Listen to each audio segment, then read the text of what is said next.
खुद भोलेनाथ भी न बच पाए शनि से।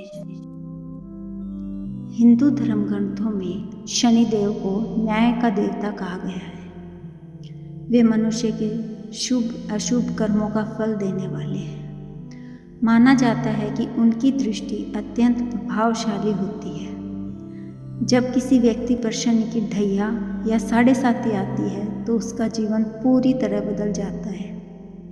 राजा भिखारी बन सकता है और भिखारी राजा बन सकता है। परंतु एक समय ऐसा भी आया जब स्वयं महादेव, देवों के देव महाकाल को भी शनि की साढ़े साती का सामना करना पड़ा। यह कथा जितनी अद्भुत है उतनी ही गहन शिक्षा देने वाली भी है।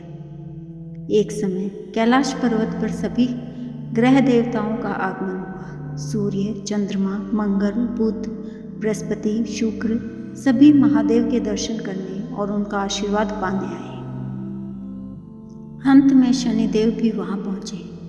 वे अपने गंभीर स्वर में बोले, प्रभु, मैं न्याय का देवता हूँ। संपूर्ण ब्रह्मांड में जो भी प्राणी है उसे उसके कर्मों का उचित फल देना मेरा कर्तव्य है। मेरी दृष्टि से कोई बच नहीं सकता। मैं सूर्य पुत्र हूँ और अपने नियमों के पालन के अत्यंत कठोर हूँ। महादेव मुस्कुराकर बोले, निसंदेह शनिदेव, तुम्हारा कार्य अत्यंत महत्वपूर्ण है। तुम्हारे बिना संसार का संतुलन बिगड़ जाएगा।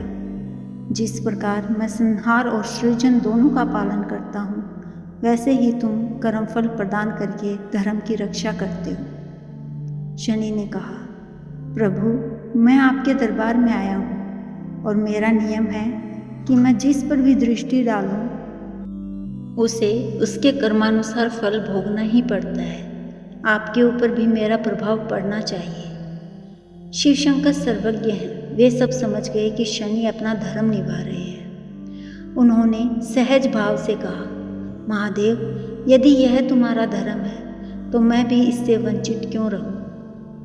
यदि मेरी परीक्षा लेनी है तो अवश्य ले लो। मैं अपने भक्तों को सदा यही सिखाता हूँ कि कठिन समय को धैर्य और श्रद्धा से स्वीकार करो। अतः मैं भी वही करूँगा।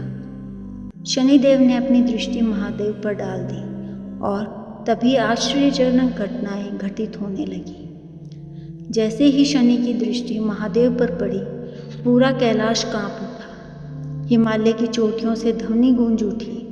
देवता, गण और ऋषि विस्मित हो गए।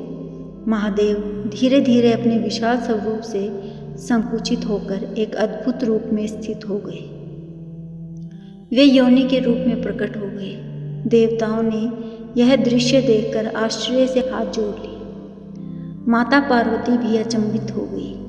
उन्होंने करुणा भरे स्वर में पूछा, पार्वती, स्वामी, यह कैसी लीला है? आप देवाधिदेव होकर इस प्रकार क्यों स्थित हो गए?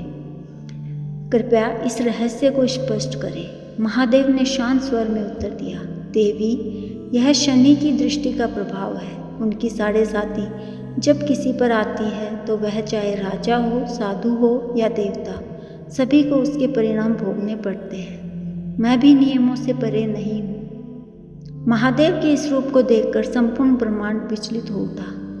देवगण चिंतित होकर बोले, यदि स्वयं भोलेनाथ इस प्रकार शनि की दृष्टि से प्रभावित हो गए हैं तो हम सामान्य जीवों का क्या होगा? ऋषि मुनि भी विचलित हो उठे। वे एक स्वर में बोले, शनिदेव का प्रभाव इतना प्रबल है कि स्वयं महादेव भी इसके अधीन हो गए। इससे स्पष्ट होता है कि जीवन में कर्म और न्याय का कितना महत्व है। यदि स्वयं भोलेनाथ इस प्रकार शनि की दृष्टि से प्रभावित हो गए हैं तो हम सामान्य जीवों का क्या होगा? ऋषि मुनि भी विचलित हो उठे। वे एक स्वर में बोले, शनिदेव का प्रभाव इतना प्रबल है कि स्वयं महादेव भी इसके अधीन हो गए। इससे स्पष्ट होता है कि जीवन में कर्म और न्याय का कितना महत्व है।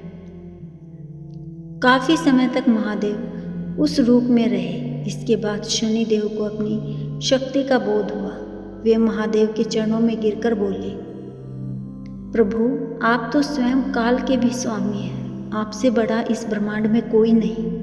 मेरा उद्देश्य केवल अपना धर्म निभाना था, किंतु आपके इस रूप से संपूर्ण जगत भयभीत हो गया है। मैं आपसे विनती करता हूँ कि कृपया अपने वास्तविक रूप में प्रकट हो और समस्त प्राणियों को आशीष दें। शनिदेव की प्रार्थना सुनकर महादेव प्रसन्न हुए।